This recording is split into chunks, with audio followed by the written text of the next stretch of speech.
Holding my young son, as you can see, with his bedtime fast approaching.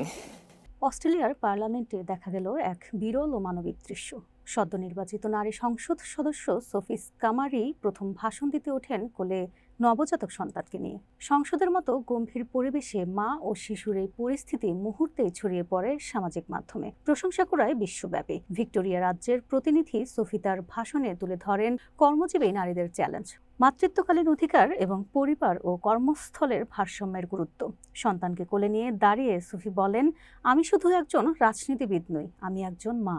এই দুটি পরিচয়ই আমার কাজকে আরো অর্থবহ করে তোলে। তিনি আরো বলেন, আমার এই ভাষণ শুধু রাজনৈতিক অবস্থান নয়, এটি একটি বার্তা। নারীরা যেন সন্তান পালনের পাশাপাশি নেতৃত্বের জায়গায়ও থাকতে পারে, সেটিই আমি দেখাতে চেয়েছি। এই ঘটনাকে অনেকেই দেখছেন নারীর ক্ষমতায়নের এক নতুন প্রতীক হিসেবে। সংসদীয় ইতিহাসে এমন দৃশ্য খুবই বিরল হলেও এটি একটি গুরুত্বপূর্ণ বার্তা দিয়েছে।